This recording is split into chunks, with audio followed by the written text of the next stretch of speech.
Hello.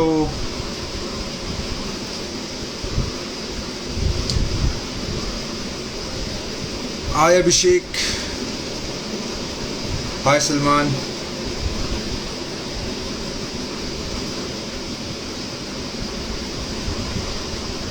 Chat शुरू नहीं हुआ कि रिक्वेस्ट आनी शुरू?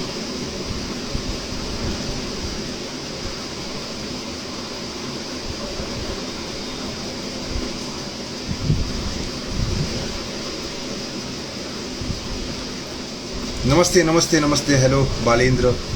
क्या आप जानते हो आज कौन आने वाला है हमारे शो में? बिल्कुल बिल्कुल। एक व्यक्ति ने सही गैस किया है। बाकी लोग कैसे हैं? संदीप कैसे हो? राहुल हाय हाय हाय।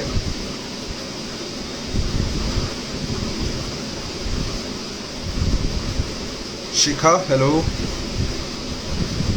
करेक्ट। तो सही जवाब है ऋषांक दिवाड़ीगा। तो होपफुली आप सब तैयार हो ऋषांक का स्वागत करने के लिए। क्या मेरा आवाज आ रहा है सही से? क्या मेरा आवाज सही आ रहा है दोस्तों?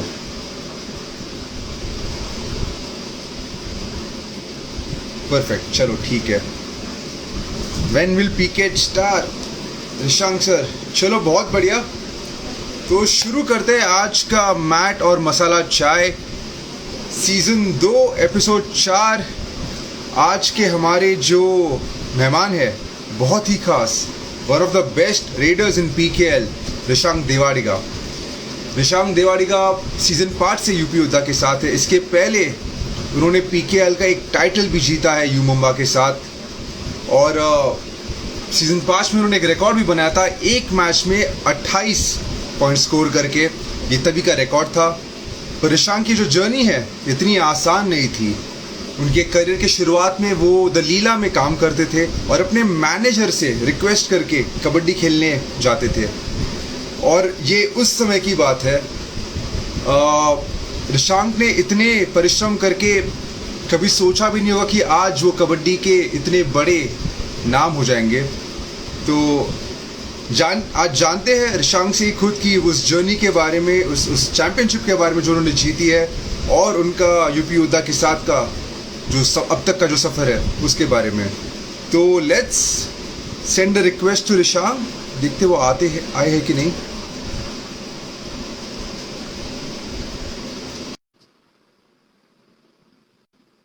ऋषांक को हमने रिक्वेस्ट भेजी है।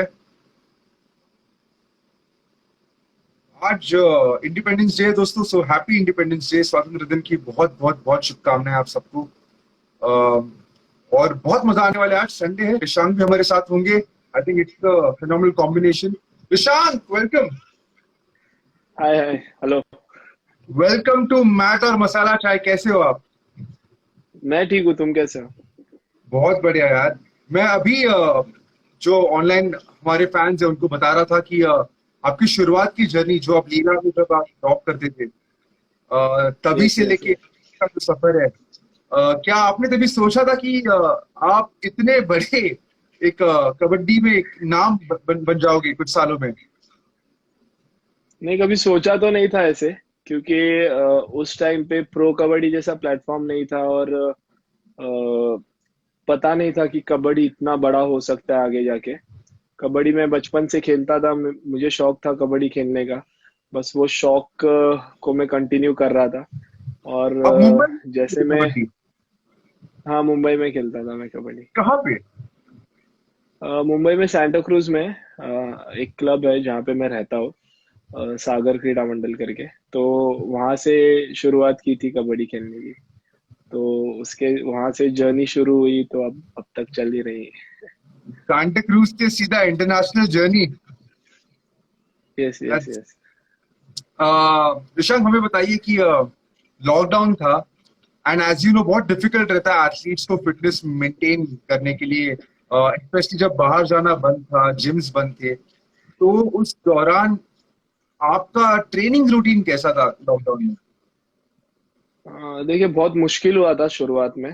तो पहले ऐसे पता चला था कि ये सिर्फ 10 दिन तक रहेगा लॉकडाउन, उसके बाद सब नॉर्मलाइज हो जाएगा। फिर केसेस बढ़ने लगे तो फिर पता चला कि ये और एक्सटेंड हो सकता है। फिर ट्रेनिंग शुरुआत में तो हमने मैनेज कर लिया, चलो थोड़ा रेस्ट कर लेंगे फिर से शुरू हो जाएगा करके। पर ये बहुत लंबा चलते रहा तो बहुत मुश्किल हुआ फिटनेस मेंटेन करने। तो मैं लकी था कि मेरे सोसाइटी में बहुत जगह अवेलेबल है। हमारा सोसाइटी का जिम था, तो मेरे सोसाइटी मेंबर्स बहुत कीन थे कि तू यहाँ पे फिटनेस कर सकता है। उन्होंने मुझे परमिशन दी थी। और फिर मैंने बहुत सारे जो इक्विपमेंट थे जिम के वो अरेंज किए कहाँ कहाँ से। और मैं वहाँ पे अपनी फिटनेस को मेंटेन कर रहा था। तो वो मेरे लिए बहुत अच्छा टाइम रहा है, क्योंकि मैं बहुत सीरियसली फोकस कर सका अपने फिटनेस को लेके उस टाइम पे। आप अभी भी बहुत ज्यादा फिट लग रहे हो। तो लॉकडाउन के टाइम जो यूपी योद्धा टीम के जो फिटनेस ट्रेनर्स है, जो जो आपका आपके फिजियोज है, तो इनका कंट्रीब्यूशन कैसा था लॉकडाउन के टाइम? बिकॉज आप सब घर से वर्कआउट कर रहे थे, तो कितना इजी या कितना डिफिकल्ट था ये सब? देखिए सब हेल्पफुल थे, कभी भी कॉल करते थे। मैं उनको प्रोग्राम पूछता था, जो भी ट्रेनिंग प्रोग्राम है वो मुझे सेंड करते थे और उसको मैं फॉलो करता था। वो रूटीन मैंने सेट कर लिया था। तो ये बहुत अच्छा कॉम्बिनेशन था कि मतलब घर पे रहना है, घर पे रेस्ट करना है। वो बोलते हैं ना, eat sleep gym and repeat, repeat. ऐसा ऐसा। हाँ। तो वैसे वाला वैसा वो रूटीन सेट हुआ था। तो बहुत अच्छा टाइम था वो। और टीम के साथ कोऑर्डिनेशन कैसा हो रहा था तभी? कभी कुछ व्हाट्सएप कॉल्स या ग्रुप कॉल्स, जूम कॉल्स कुछ हो रहा था तभी? नहीं वैसा तो कुछ हुआ नहीं था। पर जो हमारे माइकल सर जो है, जो हमारे मैनेजर थे, टीम मैनेजर, तो उन्होंने कोविड के रिलेटेड प्रिकॉशन के लिए बहुत सारे वीडियोस हमें बनाने के लिए कहे थे, जो यूपी योद्धा के हैंडल पे उसको यूज कर सकते थे। और हम लोग क्या रूटीन फॉलो कर रहे हैं, कैसे हम प्रिकॉशन ले रहे कोविड को लेके। तो वो सब चीजें चल रही थी साइड बाय साइड। और बस। आपने माइकल सर का नाम लिया, मैं कहना चाहता हूँ बाकी सब दर्शकों को, माइकल सर एक बहुत इंपॉर्टेंट पार्ट है इस टीम का भी यस और इस यस। शो का भी। बहुत डिलीजेंटली कोऑर्डिनेट करते हैं सारे एथलीट्स के साथ, और मेरे साथ राइट भी, right. To make this show happen. तो माइकल सर को एक शाउट आउट। और ईशान, आगे बढ़ते हैं हमारे पहले राउंड की तरफ। इसका नाम है चाय की चुस्की। तो आई होप आपका चाय का मग रेडी हो। चाय, यस यस दूध, यस। रेडी है। कॉफी, आप जो भी पीना आप पसंद करोगे। Yes yes. दूध पी रहा हूँ परफेक्ट। मैं। सो इस राउंड के रूल्स ऐसे हैं कि मैं आपको कुछ सवाल पूछूंगा, और अगर उस ओके। सवाल का जवाब यस होगा, हाँ होगा, तो फर्स्ट आप एक सिप लीजिए और फिर उस क्वेश्चन का जवाब दीजिए। Okay. Done perfect. Done. All right. Yes yes. तो शुरू करते हैं चाय की चुस्की विद ऋषांक देवाड़ी का। ऋषांक, घर वालों से बड़ी होने के बाद कभी आपने डांट खाई है? हाँ वो तो अभी भी खाता हूँ।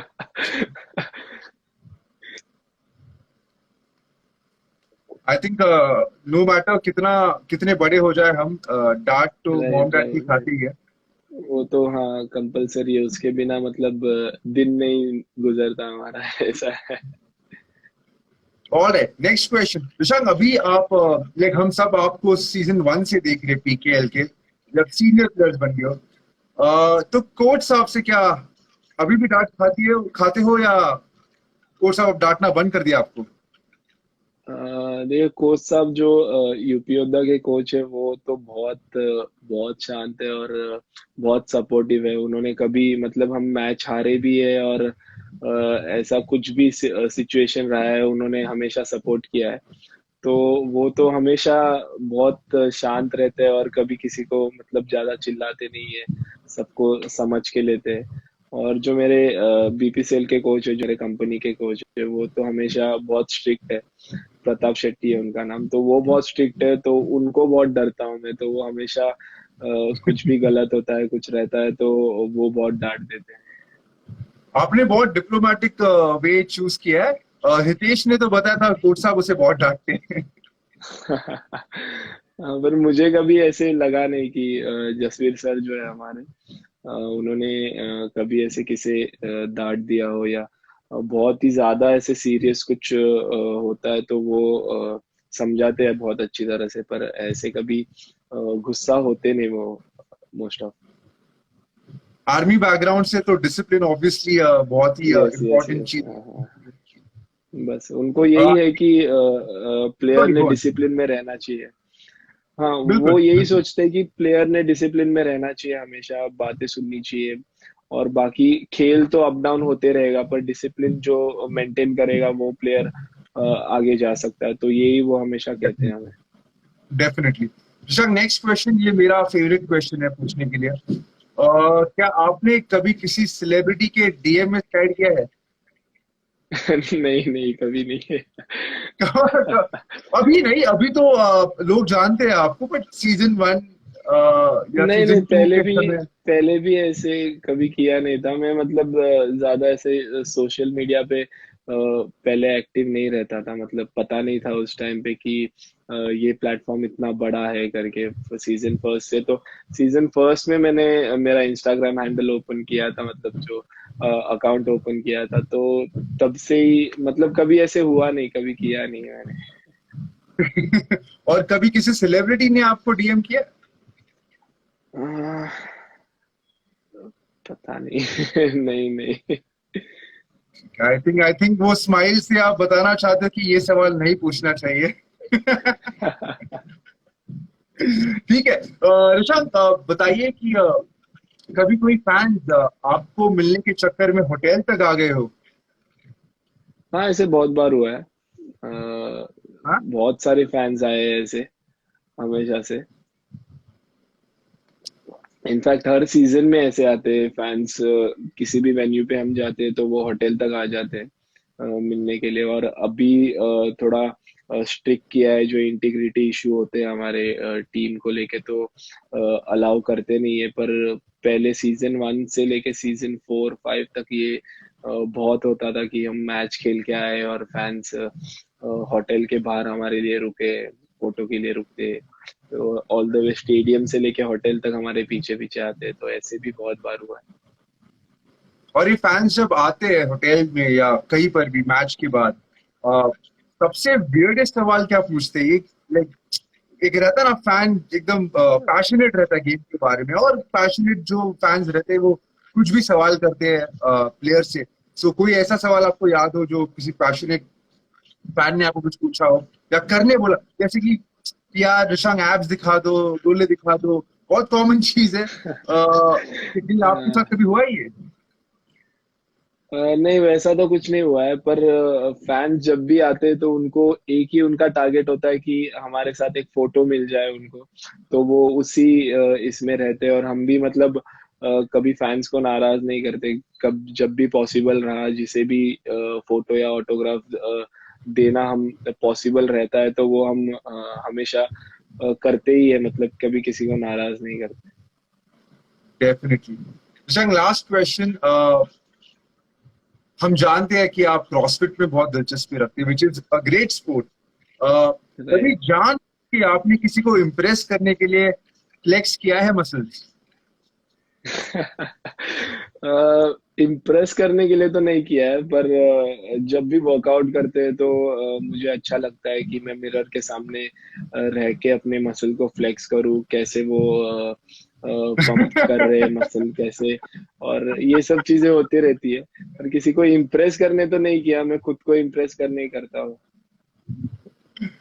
डेफिनेटली। डेफिनेटली। चलो आगे बढ़ते हैं ऋषांग। हमने सुना कि आप किसी इंटरव्यू में जितेश जोशी जी के बारे में बात कर रहे थे कि जब आपने उनका नाम स्पीकर पे सुना था, तो जो सीनियर नेशनल टाइटल्स वो जीते थे, तब से आपके मन में भी ऐसी खुशी थी कि आपका नाम भी ऐसे आ जाए। और 8 साल बाद एक्चुअली आपने महाराष्ट्र की टीम को लीड किया सीनियर नेशनल्स में, और आप जीते भी। तो ये जो जर्नी था, जब से वो लाउड स्पीकर पे आपने उनका जितेश जोशी का नाम सुना, तब से लेके आप जब तक वो टाइटल जीते, हाउ वाज दैट जर्नी? और देखिए, शुरुआत तो बहुत अच्छी थी, क्योंकि जब भी हम लोकल मैचेस खेलने जाते थे या फिर कंपनी के मैचेस होते थे, तो जब भी जितेश जोशी का नाम वहाँ पे अनाउंस किया जाता था कि उन्होंने बहुत साल हुए थे, 27 साल बाद ऐसे उन्होंने वो सीनियर नेशनल मैचेस जीता था, तो वो बहुत और वो कैप्टन थे उस टीम के। तो हमेशा मैं ऐसे सोचता था कि मैं जब कैप्टन रहूंगा तब सीनियर नेशनल हमने गोल्ड जीतना है, तो वो मेरा ड्रीम था हमेशा से। और लकीली वो 2018 में हमने हैदराबाद में मैं कैप्टन था और हमारी टीम बहुत अच्छी खेली थी, और उसकी बदौलत हम वो गोल्ड जीत पाए। तो वो एक मेरे लाइफ का एक सबसे बड़ा अचीवमेंट है मेरे लिए पर्सनली। मैं बहुत चेरिश करता हूँ वो मोमेंट। ये स्टेट्स के बीच में ज्यादा स्ट्रॉन्ग राइवलरी होती है पीकेएल के टीम्स में? देखिए, स्टेट एक अलग पार्ट है, पीकेएल एक अलग पार्ट है। पीकेएल तो ऐसा है कि हर मैच तुम्हें एक फाइनल मैच की तरह खेलना है, कंपटीशन बहुत तगड़ा होता है। स्टेट में प्लेयर बहुत सारे यहाँ वहाँ से बट के आते हैं, बहुत सारे अलग अलग स्टेट से आते हैं। तो स्टेट के मैचेस थोड़े शुरुआत से थोड़े स्लो चलते हैं, मतलब इजी मैचेस होते हैं, बाद में फाइनल सेमीफाइनल ये सब मैचेस बहुत टफ होते हैं और उसी मैच का प्रेशर ज्यादा होता है। पर पीकेएल ऐसा स्टेज है कि तुम्हें जो ग्रुप स्टेज से जो तुम मैचेस खेल रहे हो, पहला मैच तुम्हारा फाइनल मैच जैसा रहता है, क्योंकि उतना तगड़ा कंपटीशन रहता है और उस प्रेशर को तुम्हें हैंडल करके खेलना खेलना होता है। करेक्ट। जंग कमेंट्स में मैं पढ़ रहा हूँ बीच बीच में, धनंजय कह रहे कि आप महाराष्ट्र की जान हो। और मैं डिनाई नहीं करूंगा कि मैं खुद महाराष्ट्र से हूँ, और जब हमने भी आपका फर्स्ट सीजन देखा था तो आपने फेमस कर दिया कबड्डी। आपने महाराष्ट्र में बहुत एक क्या कहते हैं, होमली नाम था कि हाँ ऋशांक देवाड़ी का एक बॉम्बे का प्लेयर है, महाराष्ट्र का प्लेयर है, तो बहुत फेमस हो गए थे आप पहले सीजन से। तो कितना प्यार मिला आपको इस सिटी से, बॉम्बे से और महाराष्ट्र से? देखिए, प्यार तो बहुत मिला। और मैं मतलब हमेशा अपने आप को लकी मानता हूँ कि मेरा पहला सीजन जो था वो मुंबई की टीम के लिए था, और महाराष्ट्र में रह के, बॉम्बे में रह के बॉम्बे के लिए खेलना एक अलग ही फीलिंग होता है। और लकीली वो जो हमारे मुंबई के कोच थे उन्होंने मुझे सिलेक्ट किया और उनके लिए खेलने का मुझे मौका मिला। और उस टाइम पे हमारी टीम भी बहुत अच्छी थी, अनूप कुमार कैप्टन थे और करेक्ट। बाकी सब सीनियर प्लेयर थे जिनको मैं मतलब मैचेस खेलते वक्त देखता था, और उनके साथ खेलना एक बहुत बड़ी बात थी मेरे लिए। और उनके साथ प्रैक्टिस करना, उनके साथ रहना, तो ये सब चीजें बहुत पहली बार हो रहा था मेरे साथ, और बहुत बड़ी बातें थी वो मेरे लिए। तो मैं हमेशा से यही सोचता थी कि जब मौका मिलेगा मैं मतलब मेरा 100% दूंगा। और शुरुआत से ही मुझे इन सेवन खेलने का मौका मिल रहा था, और मैंने हमेशा मतलब अपनी टीम को नाराज नहीं किया। जब भी मुझे अपॉर्चुनिटी मिलता था तब मैं स्कोर करता था। तो ये मुंबई के लिए खेलना एक अलग ही फीलिंग है मेरे लिए। डेफिनेटली। और यूपी योद्धा के ऑफिशियल हैंडल से हम लाइव जा रहे हैं, तो इट वोंट बी फेयर अगर हम यूपी के फैंस के बारे में नहीं पूछेंगे। तो यूपी के फैंस के बारे में कुछ बताइए कि कैसा सपोर्ट मिला है आपको उनसे जब आप लाइव गेम्स खेलते थे? देखिए, यूपी ने तो काफी इस जो 3 सीजन हुए हैं पिछले, वहाँ मैं यूपी से खेल रहा हूँ, और यूपी में बहुत अच्छा सपोर्ट मिलता है हमें। पूरे टीम को बहुत अच्छा सपोर्ट मिलता है। स्टेडियम में भी जो हमारी योद्धा टोली होती है वो हम हमेशा हमें चीयर करते रहते हैं, सपोर्ट करते रहते हैं। तो यूपी के फैंस ने भी बहुत ज्यादा सपोर्ट किया है हमें। Great great. ऋषांक, जैसे आपने थोड़ी देर पहले मेंशन किया कि आपने जब करियर की स्टार्ट की पीकेएल के पहले सीजन से, तो आपके साथ कुछ सीनियर प्लेयर्स जैसे अनूप कुमार थे, शब्बीर बापू थे, तो उनके गाइडेंस के अंडर ऑब्वियसली आप यंग प्लेयर थे, आप काफी ग्रो हुए। पर अभी आफ्टर सो मेनी सीजन्स आप खुद एक सीनियर प्लेयर बन गए हो, काफी youngsters they look up to you. तो आप कैसे एक्सपीरियंस शेयर करते हो उनके साथ? कितना डिफिकल्ट था एज अ स्टूडेंट, और अभी आप एक मेंटर बन चुके हो, तो इसका डिफरेंस कितना है बताइए। देखिए, बहुत अच्छा लगता है क्योंकि जैसे अनूप कुमार हो गए, और शब्बीर हुआ, विशाल माने है, जीवा कुमार है, तो ये सब प्लेयर के साथ मैं खेला, और राकेश कुमार है। तो ये सब मेरे आइडियल थे, तो इनके साथ मैं खेला शुरुआत से, तो बहुत कुछ सीखने मिला मुझे। Anup Kumar as a captain, उनसे बहुत कुछ सीखने मिला, गेम को कैसे हैंडल करना है, कैसे गेम को खिलाना है, तो ये सब चीजें बहुत उनसे सीखने मिली मुझे। और यही चीजें मैं अभी अप्लाई करता हूँ, जब भी मैं मैचेस खेलता हूँ तो मेरे साथ जो यंग प्लेयर्स खेलते हैं, तो मैं उनको गाइड करता हूँ उसी हिसाब से, कि जो मैंने सीखा है वो मैं मैच में अप्लाई करने की कोशिश करता हूँ। तो बहुत अच्छा लगता है अभी कि मेरा जर्नी अब तक अच्छा चल रहा है, मतलब करियर वाइज मैं अच्छे तरह से ग्रो कर रहा हूँ, गेम वाइज भी बहुत अच्छा चल रहा है, तो बहुत खुशी होती है इस चीज को लेके। करेक्ट। ऋषांक, आपके फिटनेस को लेकर आप जैसा बोल रहे थे कि फिटनेस एज के साथ चेंज होती है, आपको ज्यादा मेहनत अभी करनी पड़ती होगी, बिकॉज 8 साल, इतने साल कबड्डी इतना फास्ट गेम है कि फिटनेस इज वेरी इंपॉर्टेंट। तो राइट, और राइट। आप क्रॉसफिट भी करते हैं, हम सब जानते हैं, आपके इंस्टाग्राम को हम फॉलो करते हैं। सो वी नो कि आप क्रॉसफिट में बहुत दिलचस्पी रखते हो। तो आप यंगस्टर्स को क्या वर्कआउट्स सजेस्ट करोगे to to stay fit throughout, एक लंबे जर्नी के लिए जो फिटनेस लगती है, उसके लिए कुछ ऐसे वर्कआउट जो इम्पोर्टेंट होते हैं? देखिए, वर्कआउट तो बहुत सारे आए हैं अभी जिम्स में, और बहुत सारे फंक्शनल वर्कआउट्स होते हैं, तो मैं यही कहना चाहूंगा यंगस्टर्स के लिए, वर्कआउट्स तो बहुत सारे आएंगे जाएंगे, पर जो कंसिस्टेंसी है वर्कआउट का, वो तुमने मेंटेन करना चाहिए।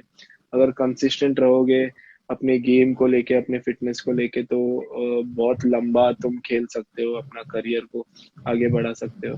तो कंसिस्टेंसी बहुत इंपॉर्टेंट है। फिटनेस तो जो भी हमारे कोचेस बताएंगे, हमारे ट्रेनर बताएंगे, तो उनको हमें फॉलो करना चाहिए कंसिस्टेंटली। तो ये सब चीजें अगर फॉलो करेंगे, तो यंग यंग प्लेयर्स जो है वो अपने करियर को बहुत अच्छी तरह से आगे लेके जा सकते हैं कबड्डी में। आपने अपने गेम को कैसे चेंज किया ओवर द इयर्स? क्योंकि ऑफ कोर्स फिटनेस 8 साल पहले अलग थी, अभी अलग है। तो क्या आपने अपने गेम को थोड़ा मॉडिफाई किया है उसके हिसाब से?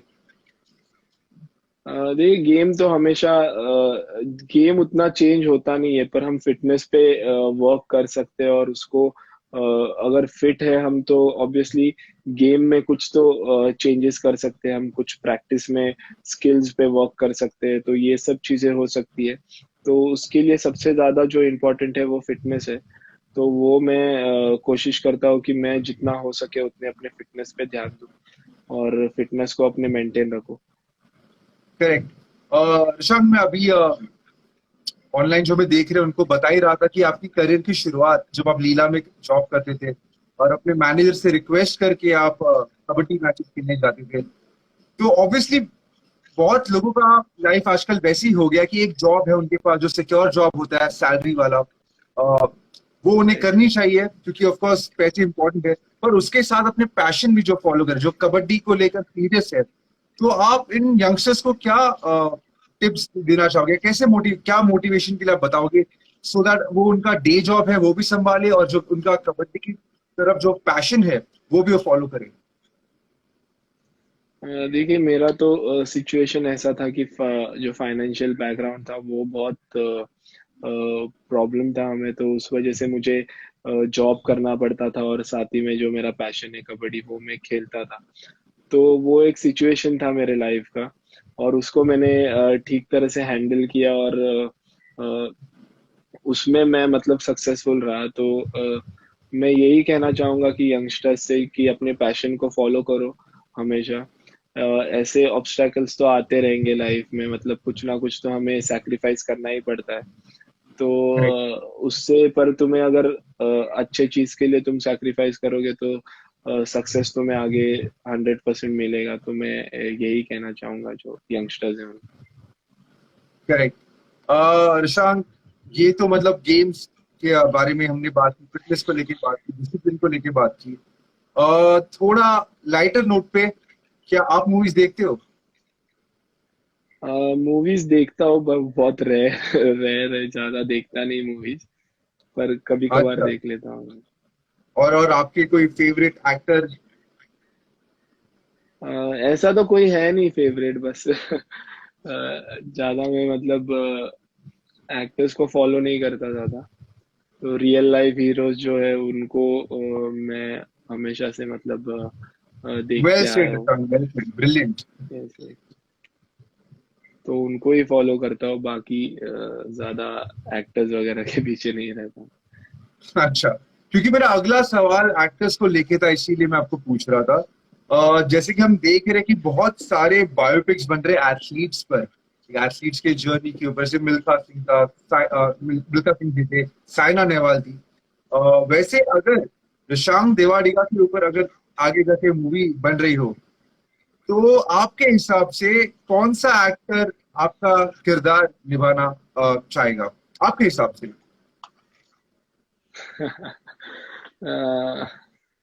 नहीं, मुझे तो नहीं पता। फिर भी कोई तो होगा, इतने इतने अच्छे एक्टर्स हैं हमारे पास। हम्म, पता नहीं। रणवीर सिंह जो है वो अच्छे एक्टर लगते हैं मेरे को, क्योंकि हमेशा अच्छे रोल वो अ, कोई भी रोल उनको देते हैं तो वो अच्छे से उसे ये करता है, तो वो कर सकते हैं शायद से। उनकी फिटनेस भी आपकी जैसी बहुत ज्यादा। यहाँ पे कमेंट्स में लोग बोल रहे हैं जॉन इब्राहिम, और I think I agree with them.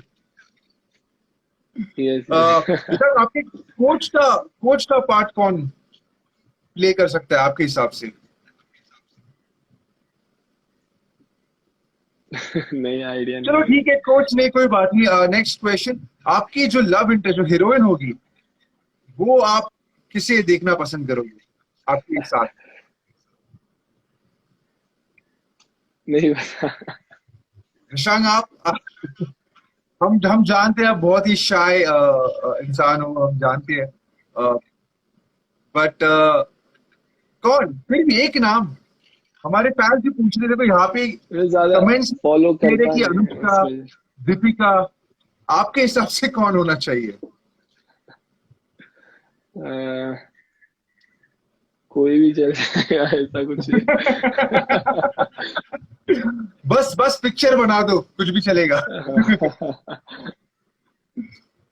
अ, अ, शशांक, मैं आपको पूछना चाहता कि अभी सीजन 5 से आप यूपी योद्धा के साथ हो, तो मैनेजमेंट का कैसा सपोर्ट रहा?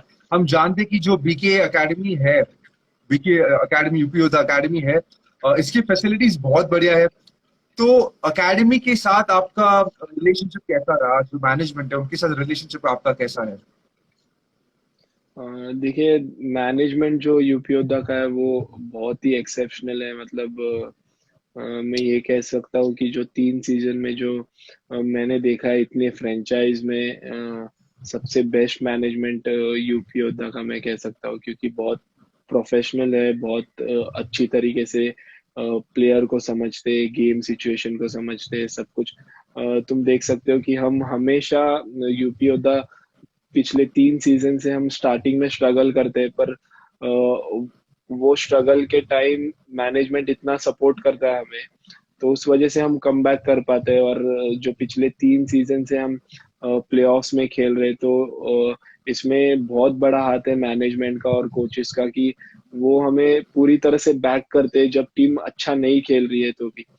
तो ये बहुत इंपॉर्टेंट होता है, क्योंकि अगर मैनेजमेंट जो है वो एक टीम को अच्छी तरह से बैक करेगी उसके बुरे टाइम पे, तो वो हमेशा प्लेयर को पता चलता है कि हमें कुछ तो एक्स्ट्रा करना है, तो प्लेयर हमेशा एक्स्ट्रा करने की कोशिश करता है। और मैनेजमेंट ने बहुत अच्छी तरह से सपोर्ट किया है, तो हैट्स ऑफ है यूपी योद्धा के मैनेजमेंट को, क्योंकि मैंने मतलब बहुत अच्छा एक्सपीरियंस रहा है मेरा मैनेजमेंट के साथ, और सभी टीम एंड कोच प्लेयर्स जो भी है सबके साथ।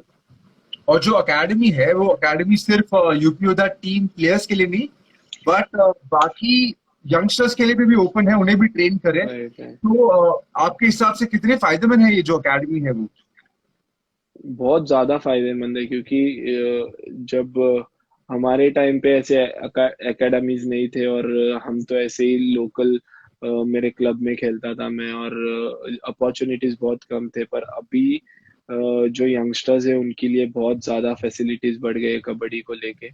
और तुम देख सकते हो बहुत सारे एकेडमीज है, और यूपी योद्धा बहुत अच्छी फैसिलिटीज दे रही है। जो बीके एकेडमी है, प्लेयर्स को बहुत अच्छी तरह से वो लोग रेडी कर रहे हैं, और कोचेस पूरी तरह से अपनी जान लगा रहे हैं जो यंग प्लेयर्स को तैयार करने में। तो बहुत ही अच्छा एनवायरनमेंट है वहाँ पे, बहुत ही अच्छा इंफ्रास्ट्रक्चर है उनका। तो बहुत ही बढ़िया एकेडमी बनाई है। करेक्ट। निशंक, आप जब अब बता रहे थे कि जब आपने कबड्डी की शुरुआत की थी तो कैसे एकेडमीज नहीं थे, जो फैसिलिटीज अभी अवेलेबल है, तो इतने सालों में कितना बदला है कबड्डी? ये जो शुरुआत जो आपने आपने मिट्टी से मैट का कबड्डी का जो पूरा जर्नी है वो आपने विटनेस किया है खुद अपनी आंखों से, तो उस जर्नी के बारे में कुछ बताइए। जो कबड्डी मैट पे पहले मिट्टी पे पहले खेली जाती थी, अब मैट पे खेली जाती है, तो आपका एक्सपीरियंस कैसा रहा इसमें? हाँ, देखिए एक्सपीरियंस तो अच्छा रहा, क्योंकि मैट पे कबड्डी खेलना मतलब इंटरनेशनल लेवल पे खेलना। हमें पहले ऐसे लगता था कि जब मैं इंडिया को रिप्रेजेंट करूंगा तभी मैं सिर्फ मैट पे खेल सकता हूँ, और जो मेरे लोकल मैचेस होंगे या फिर जो डिपार्टमेंट के मैचेस होंगे उसमें हमें सिर्फ मिट्टी पे ही खेलना है। तो हमेशा से ऐसे ही रहता था कि मैट पे कभी खेलने मिलेगा ऐसे, वो एक्साइटमेंट रहता था हमें। तो राइट। धीरे धीरे जैसे प्रो कबड्डी स्टार्ट हुआ तो हमें पता चला कि अब जाके हम मैट पे खेल सकते हैं, और पूरा पूरा सिनारियो जो है वो कबड्डी का चेंज हो गया उसके बाद। मिट्टी पे से लोकल मैचेस भी है अभी, वो भी मैट पे खेले जाते हैं। तो राइट। बहुत बहुत ड्रास्टिक चेंज इन कुछ सालों में प्रो कबड्डी के वजह से मैं कह सकता हूँ कबड्डी में ये चेंज आया है। करेक्ट। विशाख, मैं आपको एक स्पेसिफिक मैच के बारे में पूछना चाहता हूँ। अ, आप सब जानते हैं कि आप प्रेशर सिचुएशन में बहुत अच्छा परफॉर्म करते हो, स्पेशली लास्ट कुछ मिनट्स में। तो ये मैच थी यूपी वर्सेस तमिल तलैवास के अगेंस्ट, और आपने लास्ट कुछ सेकंड में डू और डाई रेड मार के अपनी टीम का स्कोर इक्वल कर दिया था। और वैसे ही मैच 29 पटना के अगेंस्ट आपने सिमिलर सिचुएशन में डू और डाई रेड करके स्कोर इक्वल किया था। तो ये जो प्रेशर सिचुएशन में आप हमेशा शाइन करते हो, ये कैसे करते हो आप? नहीं, अच्छा लगता है पहले से ही, क्योंकि जब मैं यू मुम्बा में था तो as a third raider do or die raid के लिए मुझे बहुत ज़्यादा टाइम यूज़ किया जाता था। तो शुरुआत से ही मेरे दिमाग में ये है कि जो डिफ़िकल्ट सिचुएशन होता है मैच का, उसी में मैं रेड करूंगा। तो अभी भी मैं हमेशा यही सोचता हूँ कि जब भी ऐसे प्रेशर प्रेशर सिचुएशन होगा मैच में तो मैं ही वो जिम्मेदारी लूंगा और मैं रेड करूंगा। तो ये दोनों मैचेस के टाइम भी ऐसे हुआ था कि वो सिचुएशन मैं कॉन्फिडेंट रहता हूँ बहुत, 100% कॉन्फिडेंट होता है मेरे में कि मैं उसे क्लियर करके आ सकता हूँ, इस मैच को मैं निकाल सकता हूँ करके। तो वो हमेशा से शुरुआत से ही मेरे दिमाग में सेट हुआ है कि प्रेशर सिचुएशन को हैंडल करना है, तो वो अब भी वैसे ही चलते आ रहा है। इसकी प्रिपरेशन कैसे करते हो आप एंटिसिपेट कैसे करते हो कि मैं प्रेशर सिचुएशन में ऐसे परफॉर्म करूंगा? इसकी कुछ प्रिपरेशन होती है? देखिए, मैं बहुत ज़्यादा मेडिटेशन पे बहुत ज़्यादा बिलीव करता हूँ, और मैच के पहले मैच के टाइम पे बहुत ज़्यादा मेडिटेट करता हूँ, विजुअलाइजेशन करता हूँ। तो ये सब चीज़ें बहुत ज़्यादा हेल्प करती है मुझे खेलते वक्त, क्योंकि पिछले 3-4 साल से मैं ये फॉलो कर रहा हूँ, और उसके वजह से बहुत एक अलग कॉन्फिडेंस एक कह सकता हूँ मैं, क्योंकि जो विजुअलाइज मैं करता हूँ सिचुएशन को मेरे दिमाग में रख के उसे विजुअलाइज करता हूँ, और वो सिचुएशन जब मैच में होता है तो मैं उसे मतलब वो अप्लाई कर सकता हूँ मैच के टाइम। तो ये बहुत टाइम हुआ है मेरे साथ, और ये मतलब मैं कह सकता हूँ कि मेडिटेशन ने बहुत ज्यादा हेल्प किया है मुझे ये तो सिचुएशन को आप हैंडल करने फिटनेस रूटीन के साथ मेडिटेशन भी रेकमेंड करते हो यंगस्टर्स को? में। Right, right, right. और ये कितना कितना बिकॉज मेडिटेशन, जितना मुझे पता है, यंगस्टर्स के लिए बहुत डिफिकल्ट रहता है बिकॉज पेशेंस नहीं रहती है यंगस्टर्स के पास। Right, right, patience right. बहुत ऐसी क्वालिटी है जो एक्सपीरियंस के साथ ज्यादा आती है। तो आप किसको ज्यादा इंपॉर्टेंस दोगे, मेंटल फिटनेस को या फिजिकल फिटनेस को? नहीं, मैं मेंटल फिटनेस को ही ज्यादा इम्पोर्टेंस दूंगा, क्योंकि मेंटली तुम जब फिट रहोगे तो फिजिकली फिट बनने की कोशिश करोगे। तो वो बहुत इम्पोर्टेंट है कि मेंटली तुम डिस्टर्ब नहीं रहना चाहिए, और मेंटली अगर फिट रहोगे तो फिजिकली 100% तुम अपने फिजिक पे वर्क करोगे ही। तो मैं हमेशा से मेंटल फिटनेस को लेके बहुत ज़्यादा सीरियस हूँ। और मैं यंगस्टर्स को यही कहना चाहूँगा कि शुरुआत में बहुत तकलीफ होती है, मतलब कंसंट्रेट करना मेडिटेशन को लेके, विजुअलाइजेशन को लेके। पर आगे चल के अगर उसकी प्रैक्टिस हम अच्छी तरह से करेंगे तो वो एक डेली हैबिट बन जाता है अपने ब्रेन का। हम जैसे बॉडी बॉडी का वर्कआउट करते हैं, तो वो ब्रेन का एक वर्कआउट रूटीन सेट करना चाहिए। तो उसके बाद वो डिफरेंस जब पता चलता है हमें, तो उसमें ज़्यादा इंटरेस्ट बढ़ता है। तो शुरुआत में तकलीफ होती है, पर आगे जाके वो बहुत तुम्हें हेल्प करता है। Brilliant point. आई होप जो हमारे फैन जो देख रहे हैं ये इस पे ज्यादा फोकस करें, क्योंकि मेंटल फिटनेस बहुत ही ज्यादा इंपॉर्टेंट है, स्पेशली आज की तारीख में जहाँ पे लॉकडाउन चल रहा है और इतने सारे अनसर्टनिटीज आ गए हैं। मेंटली स्ट्रांग होना बहुत ज्यादा इंपॉर्टेंट है मेरे हिसाब से। और ऋषांक के हिसाब से भी मतलब मेंटल फिटनेस फिजिकल फिटनेस से थोड़ा ज्यादा इंपॉर्टेंट है, स्पेशली कबड्डी के लिए भी। क्योंकि आप जैसे बता रहे हो कि आप प्रेशर सिचुएशन में एंटिसिपेट करते हो विजुलाइज करके। तो ये बहुत ही इंटरेस्टिंग पॉइंट आपने हमें बताया। ऋषांक, फैंस हमें पूछ रहे हैं कि इस सीजन आप कितने रेड पॉइंट्स मारेंगे एक मैच में? जैसा आपका रिकॉर्ड था सीजन 5 28 पॉइंट्स, ये साल कितने पॉइंट्स आएंगे? ये उस रिकॉर्ड को तोड़ने की कोशिश करूंगा जो 28 पॉइंट्स का था, उससे आगे जाने की कोशिश करूंगा इस season your competition is yourself. में। Yes, yes. Definitely. Rishank, mat के बाहर टीम के साथ कैसा एक्सपीरियंस है? अ, कितना भाईचारा रहता है, कितना हंसी मजाक होता है? काफी यंग प्लेयर्स है इस टीम में, हम जानते हैं। तो आपका ऑफ मैट एक्सपीरियंस कैसा रहा टीम के साथ?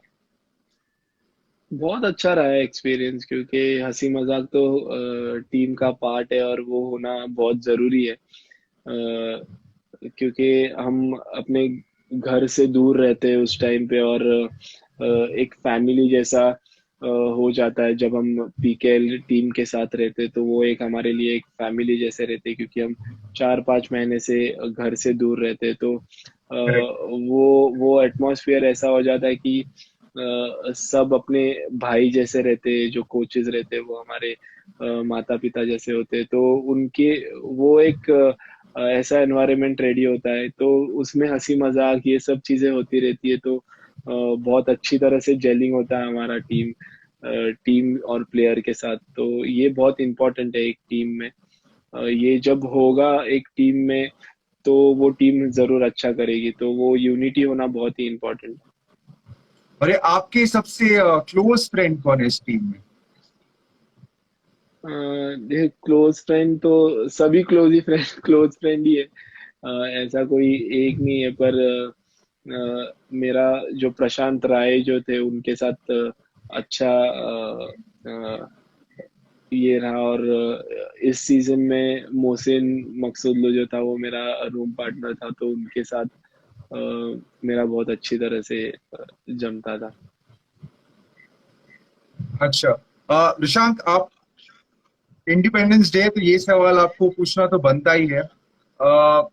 आपका कुछ सालों से सपना था कि आप इंडिया के लिए खेले, इंडिया को रिप्रेजेंट करें, और कुछ सालों पहले वो सपना भी आपका पूरा हुआ।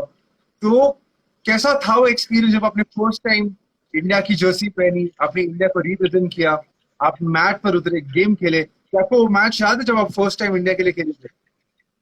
हाँ, बिल्कुल याद है, और हमेशा याद रहेगा, क्योंकि वो एक जो ड्रीम था वो पूरा हो रहा था मेरा। और हमेशा से मैंने यही सोचा था कि जब कबड्डी प्रोफेशनली खेलना शुरू किया, तो हमेशा से एक ड्रीम था कि इंडिया के लिए खेलना है और इंडिया के लिए मेडल लाना है। तो वो चीज़ जब हम लाइव कर रहे थे तो वो एक अलग एक्सपीरियंस था मेरे लिए।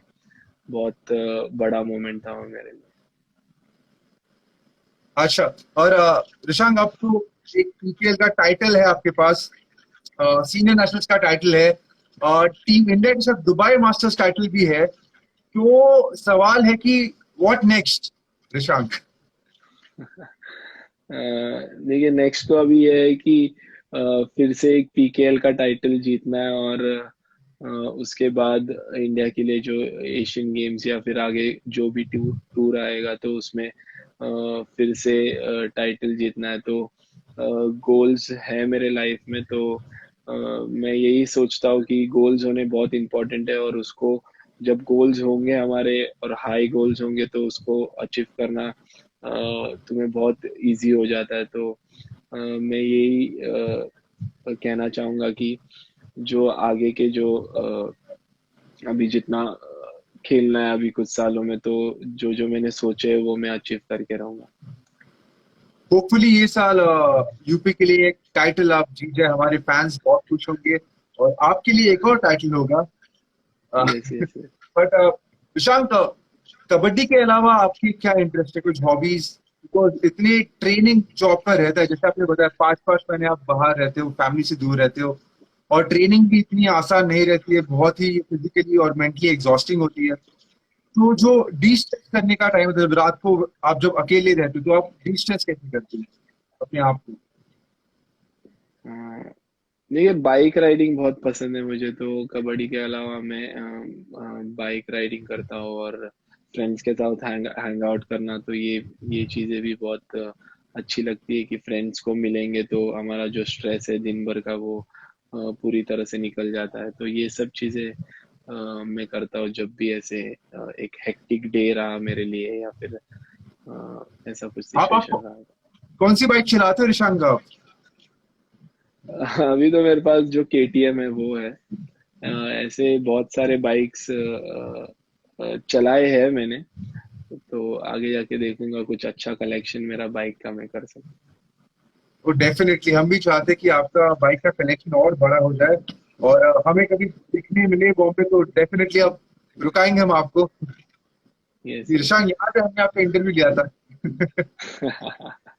ऋषांक, जरूर, जरूर।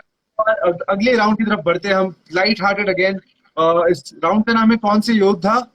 रैपिड फायर राउंड रहेगा, तो जैसे सवाल पूछूंगा you have to answer immediately. Okay. सोचने का ज्यादा समय बिल्कुल नहीं मिलेगा। Ready? Done, done, done. Yes. Alright. वो कौन से योद्धा है जो बस में सबसे ज्यादा सोते हैं?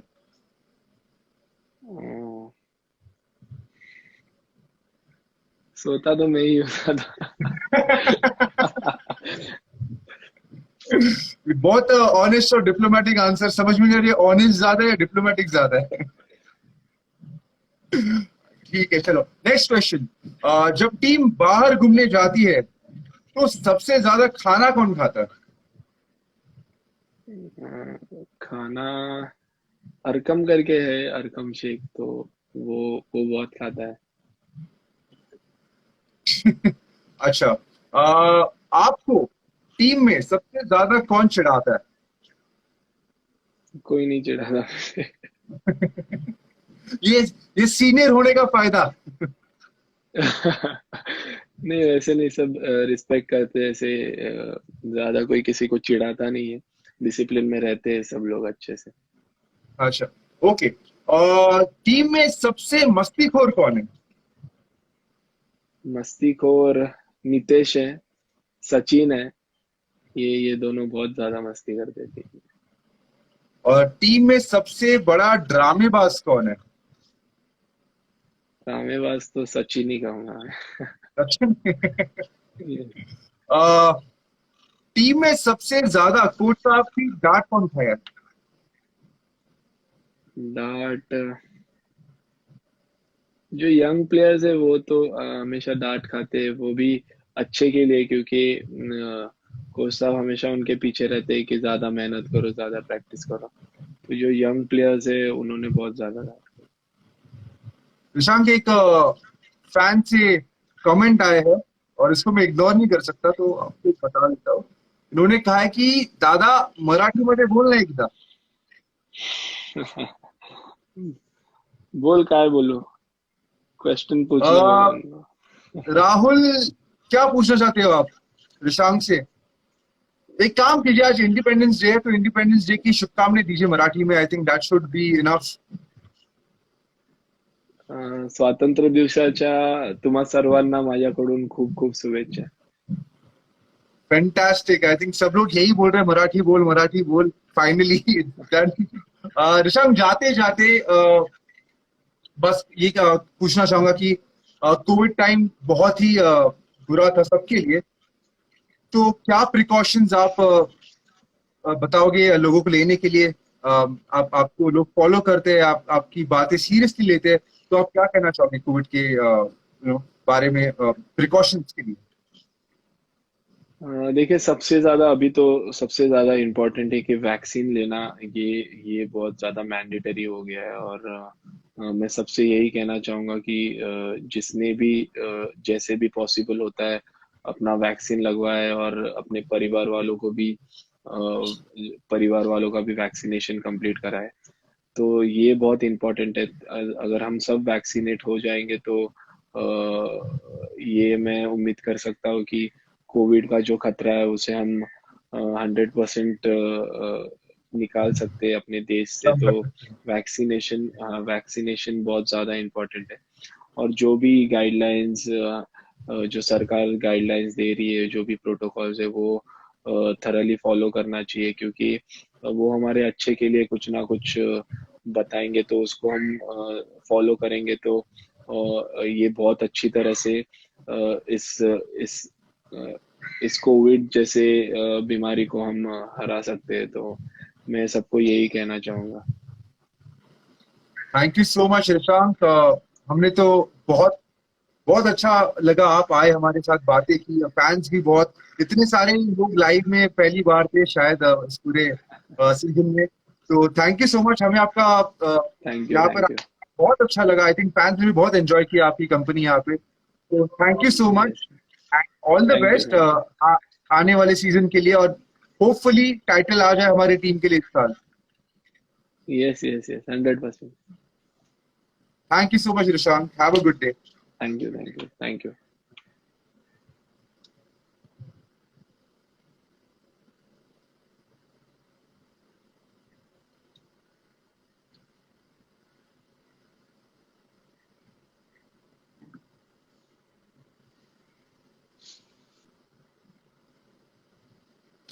ऑल राइट, तो ये थे ऋषांक देवाडिगा.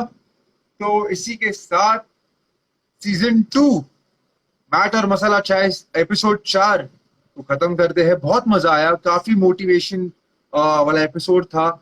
ऋषांक के स्ट्रगल से हमें काफी सीखने मिला, उनके फिटनेस रूटीन के बारे में, उनके मेंटल स्ट्रेंथ के बारे में, जो बहुत ही ज्यादा इंपॉर्टेंट पॉइंट था मेरे हिसाब से. ऋषांक ने काफी सारी चीजें कवर की, डिसिप्लिन कवर किया, फिटनेस कवर किया, मेंटल स्ट्रेंथ कवर किया, और काफी हंसी मजाक भी हुई. तो काफी अच्छा लगा आज के एपिसोड में. तो मिलते हैं अगले रविवार इसी समय 4 बजे एक नए खिलाड़ी के साथ, एक नए गेस्ट के साथ. तो तब तक के लिए मैं आपका होस्ट चिन्मय अलविदा चाहता हूँ. Thank you so much. आप हमें हमारे इस लाइव को फॉलो कर रहे थे. अगली बार फिर से आइए, अपने दोस्तों को भी लेके आइए, और मिलते हैं तभी. थैंक यू और हैप्पी